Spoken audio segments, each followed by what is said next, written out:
안녕하세요. 책나들입니다. 오늘은 이영숙 작가의 신작 소설 왜입니다. 책나들에 소개한 적 있는 갯벌바다라는 단편 소설로 진한 여운을 주었던 작가의 신작 소설이라 더욱 관심이 갔습니다. 그런데 제목이 왜일까요? 궁금하네요. 지금 바로 이야기 속으로 들어가 보겠습니다. 달리는 승용차 창밖에는 하얀 눈이 내리고 있었다. 성희는 몸이 불편한 남편을 뒷좌석에 태우고 아들을 찾아갔다. 내비게이션이 향하는 곳은 고층 건물이 즐비한 압구정에 있는 10층 건물이었다. 아들은 결혼 비용을 절약하겠다고 가족들과 식사 자리만 갖겠다고 했다. 성희는 내심 서운하긴 했지만 아들이 원하는 대로 진행하라고 했다. 성희가 들어간 곳은 생각했던 소박함보다는 호화스러웠다. 압구정에서 이렇게 고급스럽게 준비할 거면 아들 며느리 자랑도 할 겸 지인들과 친척들을 초대해서 결혼식을 하라고 할걸. 아들은 여자친구와 1층에서 턱시도와 양복을 맞추었다. 3층으로 올라갔다. 문을 열고 들어서니 직원이 친절하게 안내했다. 한복이 진열된 로비는 호화스러웠다. 양가 가족이 식사하는 자리에서 입을 옷이라고 보기에는 너무 과하다는 생각을 떨칠 수가 없었다. 설마 아버지가 휠체어를 타서 결혼식을 안 하는 것은 아니겠지. 별의별 생각이 머릿속을 헤집어 놓았다. 3층 로비에는 예비사돈이 먼저 와 있었다. 성희는 가볍게 인사를 했다. 성희의 마음은 편치 않았다. 예비사돈과 한복을 입고 벗는 동안 성희는 예비사돈에게 살갑게 대하지 않았다. 사람은 상대적이라고 예비사돈도 친절하지 않았다. 솔직히 두 번째 만남에서 얼마나 상냥하고 부드러울까. 아무튼 그날 한복을 입으면서 예비사돈에게 친절하게 대하지 않은 것이 파혼까지 갈 줄이야. 엄마, 여자친구가 파혼하자네요. 아들, 무슨 말을 하는 거야? 엄마가 친절하지 않아서 여자친구 엄마가 파혼하라고 했나 봐요. 왜 엄마는 아들을 존중하지 않았어요? 아들 행복을 생각했다면 언짢은 일이 있어도 밖으로 표출하면 안 되잖아요. 화난 목소리에 아들 모습이 그려졌다. 다음 날 성희는 남편 아침을 챙겨주고 예비사돈을 찾아 나섰다.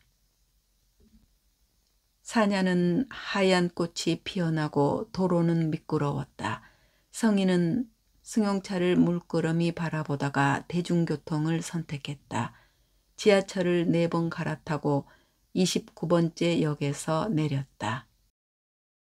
어찌 그날은 바람도 칼날같이 매섭게 불었는지 역에서 500m쯤 올라가니 남촌 부대찌개라는 간판이 보였다.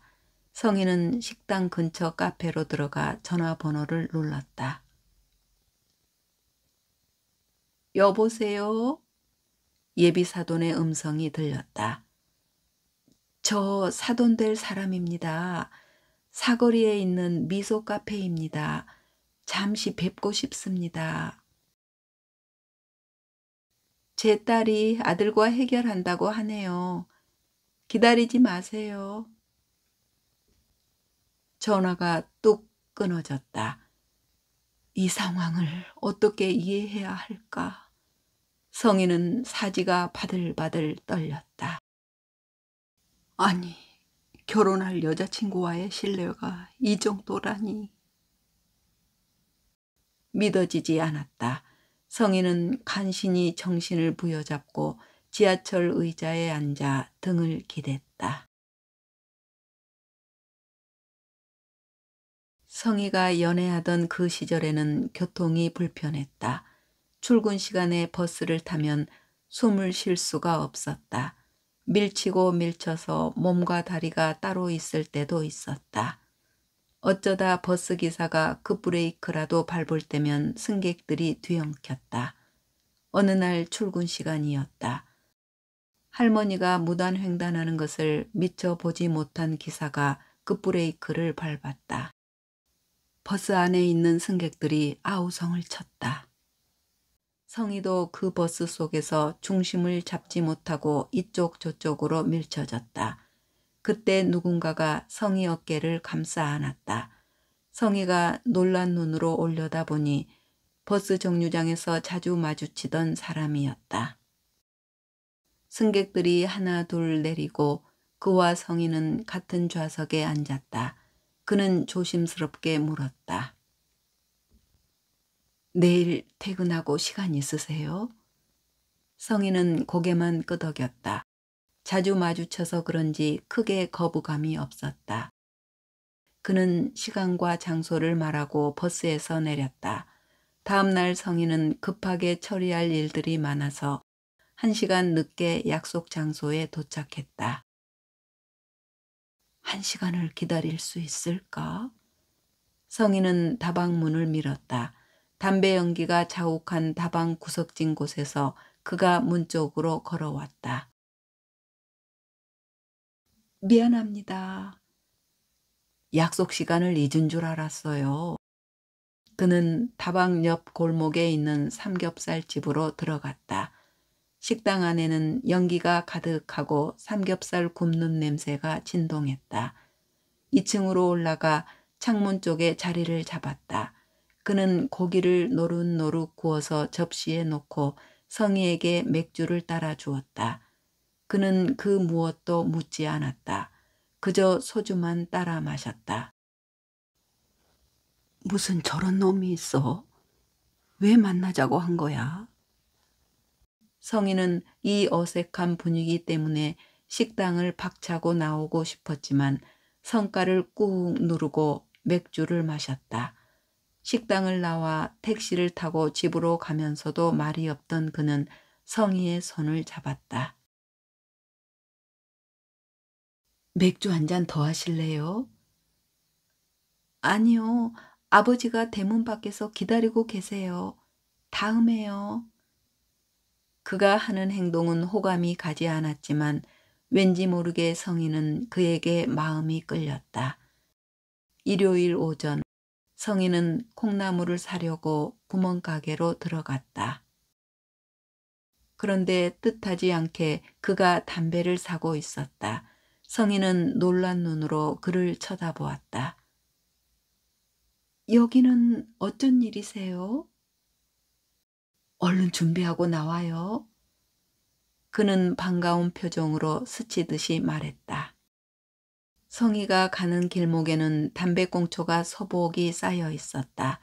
거인 같은 체구, 갈색 머리, 부리부리한 눈과 까무잡잡한 피부, 누가 보아도 호감 가는 남자는 아니었다. 그는 퇴근 후 언제나 집 골목까지 바래다 주었다. 그 광경을 대문 밖에서 아버지가 자주 보았는지 성희에게 결혼할 사람이냐고 물었다. 그 무렵 아버지는 폐암 말기였다. 성희는 아버지 마음을 알기에 그를 집으로 초대한다고 했다. 아버지는 그에게 시원한 수박을 대접하려고 물이 가득한 대야에 담가두었다. 아버지는 마루에 앉아 부채로 바람을 만들어 보지만 더위는 여전히 기승을 부렸다. 엄마는 얼굴을 보자마자 가난하다고 그를 반대했다. 아버지는 건강하고 기술 있으면 잘 살 수 있지. 엄마를 설득했다. 엄마는 그 앞에서 너덜너덜 구멍난 속내일을 걸치고 있었다. 그는 엄마의 말과 행동에 아랑곳하지 않았다. 그가 무릎을 꿇으려고 하는데 엄마가 벌떡 일어나 부엌으로 들어갔다. 그는 참담한 표정으로 그 자리에 앉아버렸다. 아버지의 일그러진 얼굴은 금방이라도 엄마를 후려칠 것 같았다. 그는 자리에서 일어나 무슨 생각인지 엄마가 있는 부엌으로 들어갔다. 어머니, 시원한 수박 한 쪽 주시면 먹고 가겠습니다. 엄마는 수박을 동강동강 썰어 쟁반에 담아 마루에 놓았다. 저는 장돌칠입니다. 저 돌처럼 야무지게 살겠습니다. 어머니와 약속하겠습니다. 딸 행복하게 해줄 자신이 있습니다. 어머니, 저를 사위로 받아주세요. 이봐요, 이 가난을 딸년한테 물려주라고? 세상에 가난보다 더 무서운 게 있습니까? 엄마는 실타래가 풀리듯 긴 한숨을 멈추지 않았다. 그가 다녀가고 아버지는 결혼을 서둘렀다. 돌칠 씨도 어머니를 뵈러 가자고 했다. 시외버스로 10시간이 걸려서 도착한 시골에는 할머니와 어머니가 초라하게 살고 있었다. 가난을 딸에게 물려주고 싶지 않다고 했던 엄마 얼굴이 겹쳐 떠올랐다. 실망했지요. 당신에게 초라한 시골 모습을 감추어야 하나 고민했지만 거짓말은 하고 싶지 않았어요. 저는 최선을 다해 어머니에게 효도하면서 살 자신이 있어요. 저를 믿고 결혼합시다. 엄마의 반대를 이겨내고 결혼한 남편은 건실하고 생활력이 강한 사람이었다. 한 해 한 해 지나갈수록 남편은 더없이 듬직한 사람이었다. 남편은 집부터 장만해야 한다고 짜장면 한 그릇 마음 놓고 사주지 않았던 구두쇠였다. 남편 직업은 자동차 정비공이었다. 어느 날 남편은 퇴근 시간이 지나도 귀가하지 않았다. 성인은 왜 그렇게도 불안했을까? 벽시계는 땡땡 11시를 알렸다. 조마조마한 마음에 성인은 대문을 수없이 들락거렸다. 그때 주인집 아주머니가 거실 문을 열고 나왔다. 문간방 아줌마, 병원에서 전화가 왔는데 장돌칠 씨가 남편 맞아요? H병원이라고 하는데 들어와서 전화 받아봐요. 네? 네. 성인은 조심히 거실로 들어가 떨리는 손으로 전화를 받았다. 장돌칠, 분명히 남편 이름이다. 여자의 직감은 무시할 수 없었다. 그 불안함이 성희의 불행으로 이어질 줄 어찌 알았겠는가. 남편은 수술실에 있었다. 기다리는 시간은 참으로 길었다. 왜 그렇게도 그 시간이 성희를 무서운 구렁텅이로 몰고 갔는지. 수술실에서 의사가 나왔다. 성희는 의사를 붙잡고 두서없이 물었다. 장돌칠 환자의 수술은 쉽지 않았어요. 척추가 심하게 손상되어 최악에는 휠체어를 탈 수도 있을 것 같아요. 하지만 시간을 두고 지켜봅시다.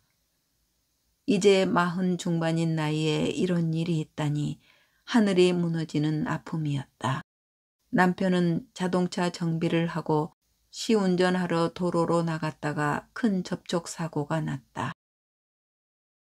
제 아무리 의술이 발달되어도 고칠 수 없는 병도 있었다. 결국 남편은 휠체어를 타고 집으로 왔다. 병원비와 생활비는 산재로 처리되어 그나마 경제적으로는 큰 어려움이 없었다. 뉴스에서는 장마가 끝났다고 하는데 칙칙한 날씨는 계속되고 그날은 비가 왜 그렇게도 쏟아졌는지 유리창으로 부딪히는 물줄기는 폭포수처럼 콸콸 내리쳤다. 남편은 베란다에서 유리창 빗줄기를 바라보고 있었다. 여보, 물 한 잔만. 성인은 물컵을 들고 남편 곁으로 갔다. 남편은 물을 2번 목으로 넘겼다. 이제 나는 갈 때가 된 것 같아. 약을 먹어도 통증이 가시지 않아.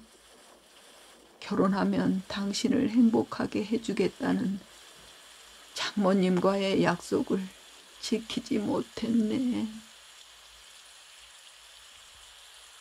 왜 그런 생각을 해? 좋은 생각만 하자. 옆에서 간호하는 사람 심란하게 하지 말고. 아니야. 환자는 자신 몸 상태를 잘 알아. 당신한테 누가 있어? 빙 둘러봐. 아들밖에 없잖아. 아들 잘 다독거려서 아들 믿고 살아. 아들 이겨서 뭐 할 거야. 세월이 지나고 돌아보니 어쩜 투성이야. 다 지난 일이야. 성이야. 아들 인생에 깊숙이 들어가지 않았으면 해. 세상에서 가장 아름다운 당신한테 하는 마지막 부탁이야. 남편은 숨을 몰아쉬었다. 남편의 양볼 사이로 물줄기가 하염없이 흘렀다. 성인은 손가락으로 남편의 양볼을 어루만졌다. 남편은 울먹이는 목소리로 하던 말을 이었다. 아무것도 못하고 떠나네. 내가 떠나면 주저하지 말고 새처럼 날아서 나와 함께하지 못한 세상 다 구경하고 살아. 내가 멀리서 응원하고 지켜줄게. 그 후 남편은 급속하게 몸이 쇠약해졌다. 남편은 병원을 들락거리다 중환자실에서 아주 먼 길을 떠났다. 성인은 울지 않았다. 다만 남편이 뜻하지 않은 사고로 짧은 생을 마감한 것이 짠했다. 아들은 영정 앞에서 어깨를 들썩거렸다. 성인은 아들의 전화번호를 눌렀다. 내일이 아버지 49제 되는 날이야. 집에 올 수 있겠어? 퇴근하고 갈게요. 다음 날 성인은 아들과 추모공원으로 갔다. 남편은 여전히 웃고 있었다. 성인은 아들과 소나무 밑 의자에 앉았다. 아들아, 이제 엄마도 마음 다잡고 살아야지. 세상이 참 많이 변했더라. 13년 동안 엄마는 모든 것을 포기하고 오롯이 아버지를 위해서 보냈어.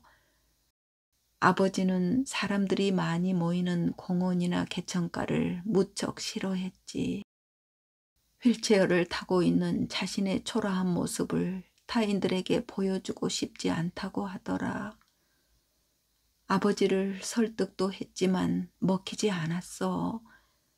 그래서 엄마는 아버지와 싸움도 많이 했지. 아버지는 현실을 받아들이지 못하고 몸부림치더구나. 엄마가 잠깐 외출하고 오면 아버지는 화를 자주 내곤 했어. 그러다 보니 친구나 지인들도 만날 수 없었어. 그때부터 엄마는 아버지를 보면서 역지사지했어. 그 후 아버지가 싫어하는 것은 애써 권하지도 않았어. 병원도 가능하면 이른 시간으로 예약해서 다녔지. 엄마가 이런 시간을 보내고 있을 때 아들은 여자에게 모든 시간을 쏟았지. 어쩌면 아들의 그 무관심한 태도가 엄마를 화나게 했는지도 모르겠구나. 아버지에게 냉정하게 했던 거 아들도 인정하지? 제가 잘못했어요, 어머니. 아버지 영정 앞에서 많이 후회했어요. 세상에 영원한 것은 없는데 말이에요. 요즘 엄마는 아들 유년 시절을 생각하면서 하루하루 시간을 묻었다. 내가 대학에 합격하던 날 아버지가 내 아들 장하다고 소리치던 모습이 선명하게 떠오르더라. 내가 취업하고 갑작스럽게 가족을 멀리했었지.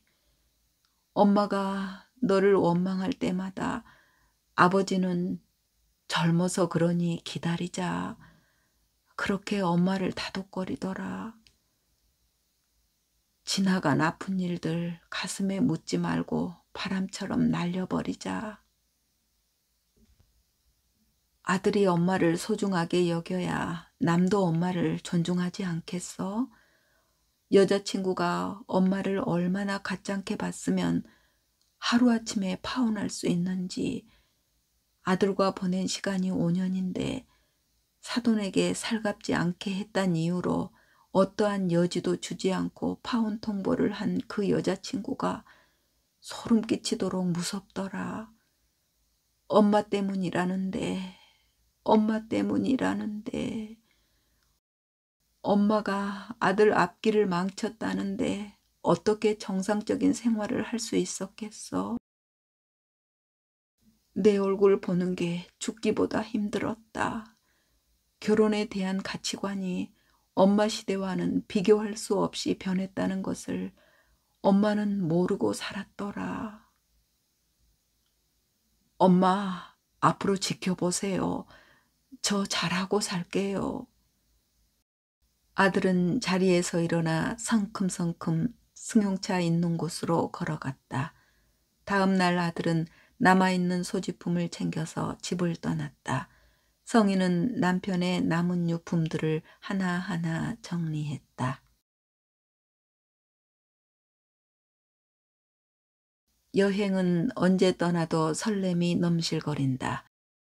성인은 자욱한 안개 속으로 피어나는 햇살을 받으며 고속도로를 달린다.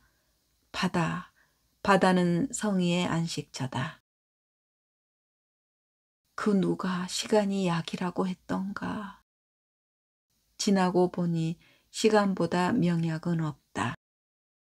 엊그제 일 같은 아픔이 벌써 3년이 훌쩍 넘어가고 있다. 어느덧 목적지인 낙산 공영 주차장에 도착했다. 근처에 있는 식당으로 들어갔다. 수국꽃처럼 뭉실뭉실 피어나는 순두부 국물에 쌀밥 한 공기를 말아서 꾸역꾸역 입 안으로 밀어 넣었다. 성인은 낙산사로 향했다. 인파들이 물결처럼 밀렸다. 성인은 붉게 우러난 오미자차와 한과를 들고 바다가 보이는 탁자 의자에 앉았다. 산자락을 울리는 은은한 목탁 소리, 새들이 지저귀는 고운 목소리와 잔잔한 파도 소리가 어우러져 아름다운 음율이 되어 흐르고 있었다. 참새들은 잡초 위를 오가며 먹이를 찾고 있었다. 저 멀리 파란 바다 위에 바보 같은 남편이 선명하게 떠 있다. 성인은 낙산사를 내려와 하조대 해수욕장 근처에 있는 펜션을 찾아갔다. 객실이 10개 정도 되고 문자로 방 호수와 비밀번호를 알려주었다. 아담한 담쟁이 308호, 비밀번호 별 308. 카운터에는 3시부터 7시까지 자리를 비운다는 안내 문구만 있었다. 체크인 하는데 사람이 없다는 게 좀 어색했지만 이게 요즘 트렌드인가 하는 생각에 젊어진 기분이 들었다. 건물은 아담해서 좋았는데 아담한 건물에는 엘리베이터가 없다는 걸 몰랐다. 캐리어를 끌고 계단을 올라가는데 힘들어서 숨이 찼다. 방 구석진 곳에 놓인 방향제에서 장미꽃 향이 성희를 반겼다. 방 안에 3개의 계단이 있고 계단 위에는 침대가 있고 계단 아래에는 짐을 풀 수 있는 공간이 잘 되어 있었다. 창문을 활짝 열었다. 시원한 바닷바람을 불러들였다. 창문 밖으로 편의점과 왕성하게 성장한 잡초들이 흔들거리며 놀고 있었다. 성인은 가벼운 옷으로 갈아입고 바다로 향했다. 듬성듬성 파라솔 밑에는 젊은 남녀가 모래 속에 묻혀 있었다. 성인은 모래를 부수며 철썩이는 바닷물 가까이 갔다. 큰 바위 위에는 피서객이 올망졸망 모여 있다. 수없이 밀려오는 파도는 무슨 사연들을 싣고 달려와 모래 위에 토할까? 아픈 사연일까? 슬픈 사연일까? 아니면 성희처럼 기막힌 사연을 하얀 물보라로 승화시켜서 위로하는 것일까? 사람들은 모래알처럼 수많은 사연을 품고 살리라. 성희는 피곤함이 밀려와 해송나무 옆 의자에 앉았다. 의자 옆에는 노부부가 다정스럽게 치킨에 맥주를 마시고 있었다. 파도가 밀려든 순간 아들이 몹시 보고 싶었다. 힘없이 앉아있는 성희에게 옆에 있던 아주머니가 곁으로 오라고 손짓했다. 성희는 아주머니 있는 곳으로 갔다. 저희도 그 펜션 103호에 있어요. 오늘이 이틀째 되는 날이에요. 아까 창문으로 당신을 보았어요. 혼자 왔어요? 네. 스쳐 지나가는 바닷바람에 그 부부의 흰 소리가 날리고 있었다. 제가 함께 자리해도 되겠어요? 그럼요. 이렇게 만난 것도 인연인데 한잔합시다. 성희는 아저씨가 건네준 캔맥주를 홀짝홀짝 마셨다. 여행 자주 다니시나요? 닥치는 대로 매달 한두 번은 다니지요. 어디를 가나 둘이니까요. 성희는 왠지 친밀감이 갔다. 아주머니 목소리는 성우처럼 독특했다. 아주머니 부럽습니다. 저희 부부는 비행기 한번 타보지 못하고 남편이 먼 나라로 가버렸어요. 그 사람이 그립고 그리워서 늘 가슴속이 허허하답니다. 자식은요? 아들이 있어요. 성희는 아주머니 눈동자를 따라가며 아들 파혼 이야기를 늘어놓았다. 술기운인지 이야기가 막힘없이 쏟아졌다. 성희는 울컥울컥하는 마음을 아주머니에게 내비치면서 말이다. 처음 뵙는 분에게 제 속마음을 많이도 털어놓았습니다. 끝까지 들어주고 공감해 주셔서 감사합니다. 저녁은 제가 대접하겠습니다. 저희가 자주 가는 음식점으로 가도 되겠어요? 아주머니가 미소를 날리며 물었다. 그럼요. 그 부부가 가는 곳은 고급 레스토랑이었다. 무명 가수들이 피아노 연주하면서 팝송을 부르고 있었다. 아주머니는 묻지도 않고 여러 가지 요리를 주문했다. 성희는 가격을 살짝 보니 가슴이 철렁했다. 이 비싼 저녁값을 어쩌지? 자리를 박차고 나갈 수도 없고 같은 펜션만 아니면 나갈 수도 있을 것 같은데. 성희 머릿속은 온통 음식값 걱정뿐이었다. 그런 사이 고급스러운 그릇에 음식이 줄이어 탁자 위에 놓였다. 아주머니는 성희 마음도 모르고 종업원을 부르더니 와인을 주문했다. 칠레산 와인인데 맛이 괜찮아요. 당신이 한 잔 따라주세요. 맛있는 음식 먹을 때가 가장 행복하지요. 아저씨는 두 여인에게 와인을 따라주었다. 성희는 아주머니 눈빛을 피해 단숨에 잔을 비워버렸다. 에구, 와인은 맥주처럼 들이마시는 게 아니에요. 천천히 맛을 음미하면서 마셔야지요. 아주머니는 껄껄껄 호탕하게 웃으면서 새우 요리가 맛있다고 했다. 새우는 정말 맛이 있었다. 성희는 음식값 걱정 때문에 그 분위기를 제대로 즐기지 못하고 잔을 내밀었다. 아저씨, 술 맛은 잘 모르겠지만 한 잔만 더 주세요. 와인이 마시기는 좋아도 쉽게 취한답니다. 성인은 아저씨가 따라준 와인을 한 모금 하고 잔을 내려놓았다. 고급스러운 레스토랑에서 공연을 보며 음식을 먹은 적이 있었던가? 이런 분위기에서 와인을 마신 적이 있었던가? 술이 가슴으로 퍼지고 마음까지도 술에 젖어들었다. 성인은 자신의 젊은 날들의 삶이 참으로 허무했다. 수백만 원도 아닌 음식값 때문에 불안한 마음으로 식사가 끝나다니 자신이 한심스러웠다. 성인은 카운터로 갔다. 얼마예요? 계산 완료되었습니다.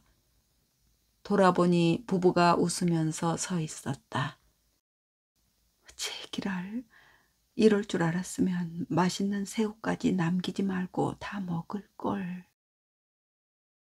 성인은 탁자 위에 남은 음식을 바라보다 레스토랑 문을 밀었다. 먼저 들어가시겠어요? 네, 제가 저녁을 대접해야 하는데 죄송합니다. 어차피 저희도 저녁을 먹어야 했어요. 아내가 바닷바람을 쐬고 모래 위를 걷고 싶다네요. 내일 아침은 제가 사겠습니다. 그러세요. 그 부부는 바닷가 쪽으로 발길을 돌렸다. 성인은 숙소로 들어오는 발걸음이 무거웠다. 그 부부 앞에서 촌스럽게 행동한 것들이 창피했다. 다음 날 아침 성인은 짐을 꾸리고 해송나무 옆 산책로를 걷고 숙소로 왔다. 숙소 앞에는 그 부부가 짐을 꾸려서 성인을 기다리고 있었다. 성인은 불이 나게 3층으로 올라가 캐리어를 끌고 내려왔다. 그리고 그 부부가 자주 다니던 식당으로 갔다. 그 부부는 창가 쪽으로 앉았다. 창밖으로 보이는 윤술이 유난히 빛났다. 아침 잘 먹었어요. 덕분에 저도 잘 먹었습니다.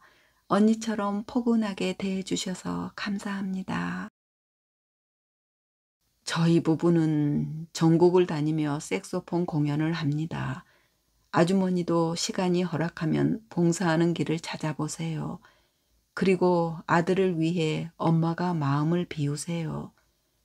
시간은 기다려주지 않습니다. 이번 여행은 아주머니를 만나 행복했답니다. 아저씨가 승용차 문을 열었다. 아주머니가 차에 오르려 할 때 성희가 물었다.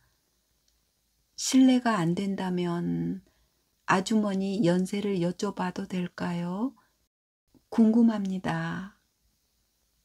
반백이라서 할머니로 보이나요? 이제 60대 중반입니다. 진짜요? 너무 세련되고 아름다우세요. 저는 50대 중반인데 제 행색이 촌스러워서 창피했거든요.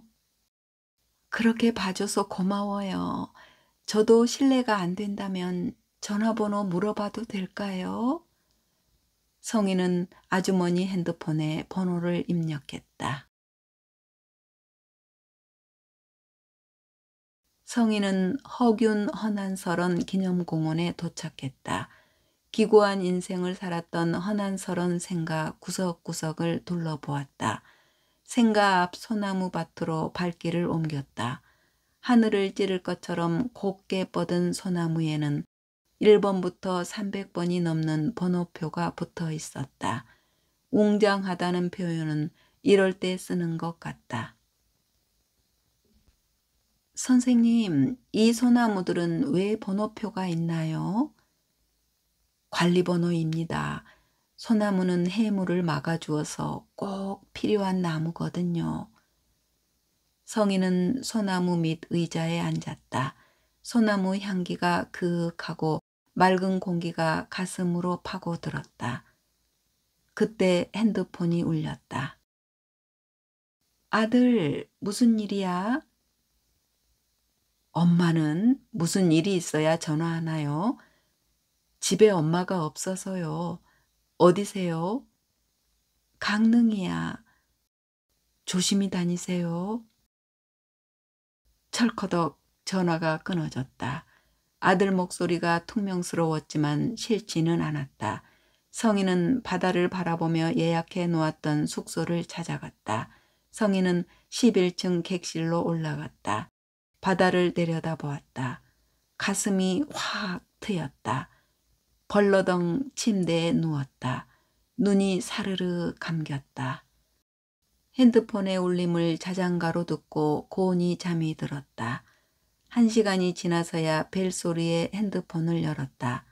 아들 부재중 전화가 빼곡했다. 성인은 가슴이 철렁했다. 아들, 엄마 무슨 일 있었어요? 저 강릉이에요. 주소 보내주세요. 아들은 화난 목소리였다. 성인은 주소를 보냈다. 무슨 일이 있나? 가슴이 자꾸만 조여왔다. 성인은 1층 로비로 내려갔다. 30분가량 되었을까? 아들이 캐리어를 끌고 로비로 들어왔다. 아니, 내가 여기까지 어쩐 일이야? 놀랬잖아요. 왜 전화 안 받았어요? 엄마가 갑자기 보고 싶어서 집에 갔더니 강릉이라고 해서 무작정 강릉으로 왔어요. 회사는 어쩌고? 연차 썼어요. 아들은 캐리어를 객실에 올려놓고 내려왔다. 바닷가 근처로 갔다. 아들은 화려하게 조명이 반짝이는 음식점으로 들어갔다. 엄마, 대게 드실래요? 아니면 회를 드실래요? 회에 술 한 잔 마시고 싶다. 아들은 광어회를 주문하고 복분자와 소주를 추가했다. 잠시 후 아주머니는 먹음직스러운 회 한 접시와 술을 식탁 위에 놓았다.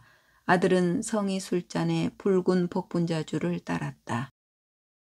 참 오랜만이다. 아들과 마주 앉아서 술을 마시다니. 세월이 무심하게 흐른 줄도 모르고 살았구나. 성인은 결혼을 망쳤다는 죄책감에 아들과 마주 앉아 있는 게 힘들었다. 엄마, 제가 잘못 살았어요. 죄송합니다. 이제는 엄마와 저 둘이잖아요. 저도 분명 억울한 부분이 있지만 거기에 휘둘리지 않고 제 잘못을 인정하고 자신을 성찰하는 계기로 삼을게요. 엄마도 이 아들을 믿고 지켜봐 주세요. 아들의 술잔 위로 땀방울 같은 눈물이 뚝뚝 떨어졌다. 다음 날 아들은 회사로, 성인은 집으로 향했다. 강릉 여행이 명약이었을까? 아들과 함께한 술 한 잔이 명약이었을까? 성인은 새로운 도전을 꿈꾸었다. 성인은 복지관을 방문하여 노래교실과 장구 수업을 신청했다. 지인의 소개로 색소폰 동호회에 들어갔다. 바닷가에서 만났던 그 부부처럼 공연 다니면서 봉사하고 싶었다. 그리고 새로운 삶을 설계하고 싶었다. 성인은 2년 동안 노력한 결과 선배들과 공연을 할 수 있는 실력이 되었다. 성인은 공연 다니는 횟수가 점점 늘어났다. 어느 봄날 지방 공연이 있었다. 성인은 회원들과 장구 공연을 마치고 단독 색소폰 연주를 했다. 어르신들의 박수 소리는 성희의 보람이었다. 성인은 공연장을 나와 승용차에 색소폰과 장구를 넣고 있었다. 아주머니, 색소폰 연주를 잘 하시던데요. 성인은 무심코 고개를 들어 옆을 보았다. 아, 그 바닷가에서 만난 아저씨 맞지요? 저에게 새로운 인생을 시작하게 영감을 주었던 그 부부 말이에요. 네, 맞습니다. 회원들과 함께 이동하나요? 아니면 차 한 잔 어떠신지요? 아저씨, 차 한 잔 해요. 저기 스타벅스가 있네요. 성인은 앞장서서 카페로 들어갔다. 카페에는 군데군데 젊은이들이 노트북을 펼치고 무언가 하고 있었다. 성인은 간신히 구석진 곳에 자리를 잡았다. 아저씨, 이쪽으로 오세요. 성인은 아름다운 아주머니처럼 묻지도 않고 과일 주스 2잔을 시켰다. 아저씨, 색소폰 연주하셨나요? 오늘은 연주가 아니라 동행이라는 노래를 했어요. 아이고, 공연 준비하느라 아저씨 노래를 놓쳤네요. 아쉬운데요. 아주머니는요? 아저씨는 먼 데로 눈길을 주고 있었다. 골패인 주름살이 거미줄처럼 엮어가고 있었다. 그런데도 풍기는 인품은 멋진 신사였다. 한동안 묵직한 침묵이 흐르고 아저씨 얼굴에는 짙은 슬픔이 지나간 것 같았다. 아저씨는 함구했던 입을 열었다. 그날 그 레스토랑에서 즐거웠던 시간이 아내와의 마지막 여행이었어요. 아내는 교사였고 저는 은행원이었어요. 아내와는 늦은 나이에 친구 소개로 만났지요. 1년을 교제하다가 37에 동갑내기 아내와 혼인했어요. 저는 아이를 원하지 않았어요. 하지만 아내는 아이가 갖고 싶어서 산부인과를 찾아갔대요. 그런데 뜻하지 않게 자궁암 3기 진단을 받았어요. 정말요? 아주머니가요? 아내는 이혼하자며 퍽퍽 울었어요. 하지만 저는 그 일로 이혼하고 싶지 않았어요.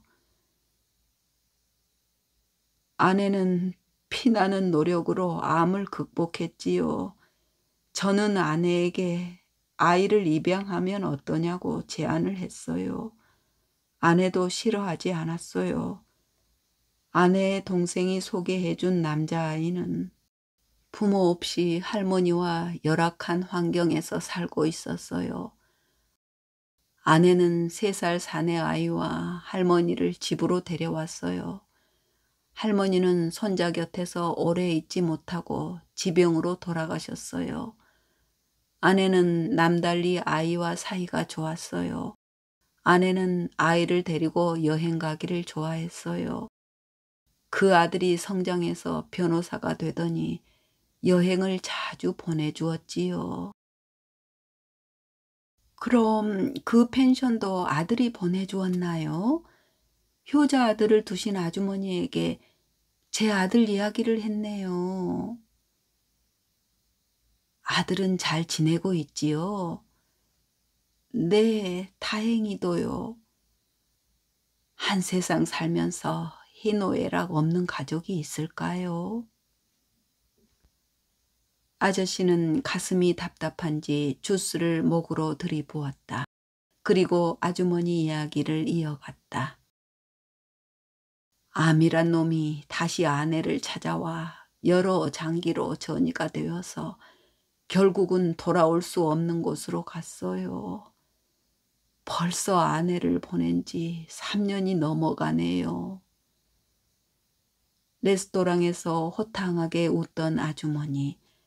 포도주는 천천히 맛을 음미하면서 마시라고 조언해 주던 아주머니는 애써 꾸미지 않아도 우아하고 세련미가 넘쳤었다. 아내는 정말 바보 같은 여자였어요. 30년이 넘은 세월을 함께하면서 그 흔한 부부싸움 한 번 안 했다면 거짓말이라고 하겠지요. 아내는 제 앞에서 아픔의 고통을 보이지 않았어요. 아내는 그 바닷가 가기 전날 사촌 오빠를 찾아갔대요. 사촌 오빠가 담당 의사였거든요. 의사는 거침없이 아내에게 말했대요. 남은 시간이 짧다. 그러니 마음을 정리하고 가족들과 시간을 보내라고 했다네요. 의사가 아내 영정 앞에서 제 손을 잡고 말해서 알았어요. 저는 그것도 모르고 아내가 좋아진 줄 알았지요. 알고 보니 그 바닷가에서 아내는 독한 진통제를 먹어가면서 술을 마신 거지요. 아내는 여행에서 돌아온 다음 날 예술의 전당으로 공연을 보러 가자고 했어요.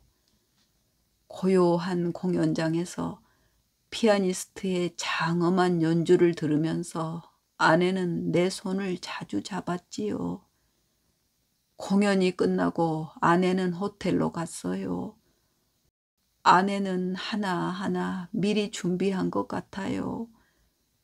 그날 밤 아내와 저는 와인을 마시고 마지막 황홀한 밤을 보냈지요. 아저씨는 소설이나 드라마에서 볼 법한 삶을 사셨네요. 아주머니가 아내에 대해 궁금해해서 제가 두서없이 이야기했네요. 사실 아내를 보내고 지금도 가슴이 텅 비어 있어요. 호텔에서 아내는 내 얼굴을 만지고 또 만지더니 속삭이듯 말했어요. 하조대 해수욕장에서 보았던 순박한 여자가 당신 친구로 잘 어울릴 것 같다고 하더니 아내는 내 가슴에 얼굴을 묻고 숨죽여 흐느꼈어요. 다음 날 아내는 핸드백에서 수첩을 꺼내주면서 펼쳐보라고 했어요. 수첩에는 아주머니 전화번호가 또박또박 적혀 있더라고요. 그때 아내는 저를 보고 엷은 미소를 보냈어요. 아주머니가 제 전화번호를 적어 놓았군요. 네, 어느 주말이었어요. 아내는 뜬금없이 친구하고 산행하고 오라고 하더라고요. 아파트 10층에서 보이는 산들이 붉게 물들어가고 있다면서요. 아내는 아이를 나무라듯 내 손을 끌며 소리쳤어요. 그리고 미리 준비해 놓은 배낭을 주면서 등 떠밀더라고요. 저는 옆동에 있는 친구와 검단산을 올라갔어요. 하산하고 홍어탕에 소주 한 병씩 마셨어요. 현관문에 들어서는데 공기가 싸했어요. 아내를 불러도 대답이 없었어요. 어두운 거실을 어떻게 걸어갔는지 모르겠어요. 거실 불을 켰어요. 아내가 보이지 않았어요. 벌렁거리는 가슴을 누르고 화장실 문을 열었지요. 아저씨는 그때를 회상하는지 눈을 감아버렸다. 침묵은 시간을 따라가고 있었다. 아저씨의 검은 눈동자에는 어두운 그림자가 지나가고 있었다. 아내는 변기에 오물을 토하고 바닥에 오물과 함께 쓰러져 있었어요. 아픔의 고통을 아내는 언제나 혼자 이겨낸 거지요. 저는 그 길로 아내를 데리고 병원으로 갔어요. 아내는 병원에서 3일 동안 혼수 상태로 있다가 갔지요. 아내가 배낭을 어깨에 메어주면서 내 볼에 입맞춤한 것이 아내와 마지막이었어요. 호탕하게 웃으시던 아주머니가 더 보고 싶네요. 아저씨 눈가가 촉촉해지더니 구슬 같은 눈물이 흘렀다. 아름다움도 세련미도 빛나는 보석도 재물도 눈 감으면 무용지물인 것을. 성인은 공허하기만 했다. 성인은 아저씨와 헤어지고 주차장으로 갔다. 승용차 문을 여는데 무언가 뚝 떨어졌다. 성인은 주워서 운전석 옆에 두고 집을 향해 달렸다. 자꾸만 아주머니의 모습이 차창 밖에서 떠오르다 지워지기를 반복했다. 성인은 휴게소에 차를 세웠다. 그리고 화장실을 나와 핫도그 한 개를 사들고 차에 올랐다. 핫도그를 먹고 물병을 드는데 아까 던져놓았던 종이가 보였다. 색소폰 동호회 회장 신명식. 아저씨는 언제 명함을 꽂아 놓았을까? 아들은 엄마를 위해 노력했다. 과일도 보내주고 밑반찬도 주문해주고 주말이면 영화도 띄엄띄엄 보여주고 전화도 자주 했다. 성인은 변화해 가는 아들이 고마웠다. 어느 주말이었다. 아들이 마트에서 제법 많은 식자재를 사들고 들어왔다. 엄마, 점심 제가 준비할게요. 조금만 기다리세요. 아들이 밥을 차려준다고? 아들은 주방으로 들어가 된장찌개를 끓이고 미나리와 부추를 섞어 겉절이를 하더니 고기를 구워서 상을 차렸다. 맛있어 보였다. 살면서 처음 아들이 차려준 밥상이었다. 엄마, 저도 요리 좀 합니다. 맛있지요?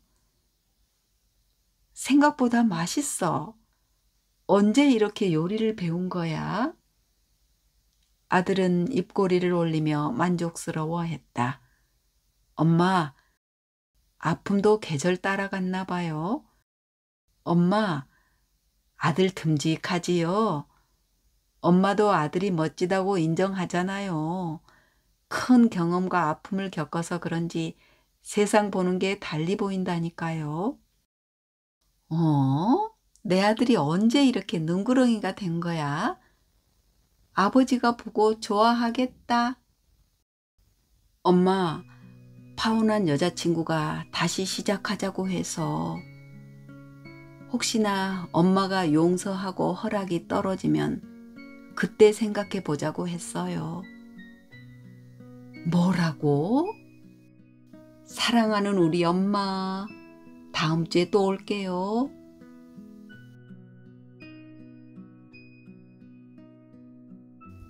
네, 이야기는 여기까지인데요. 다 읽고 나니 제목의 의미를 알 것 같네요. 끝까지 예측이 안 되다가 마지막에 비로소 이해가 되면서 기분 좋은 훈훈한 상상을 하게 되니까요. 그러면서도 전체적으로 억지스럽지 않고 자연스럽게 흘러가는 서사가 돋보이는 작품이었습니다. 좋은 작품 보내주신 이용숙 작가님께 감사드립니다. 참, 이번에 독자 여러분께 공지 하나 올립니다.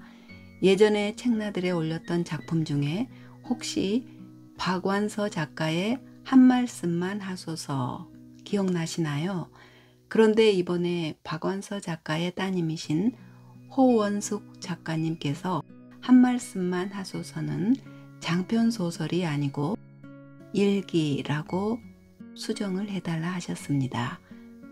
그런데 아쉽게도 썸네일 수정은 어렵기에 이렇게 직접 말씀드리게 됨을 양해 바랍니다.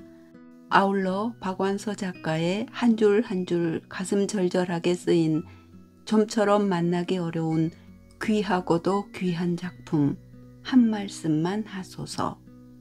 많은 관심 부탁드립니다. 저도 박완서 작가님이 그리울 때는 소설보다도 그 작품을 찾아 읽곤 합니다.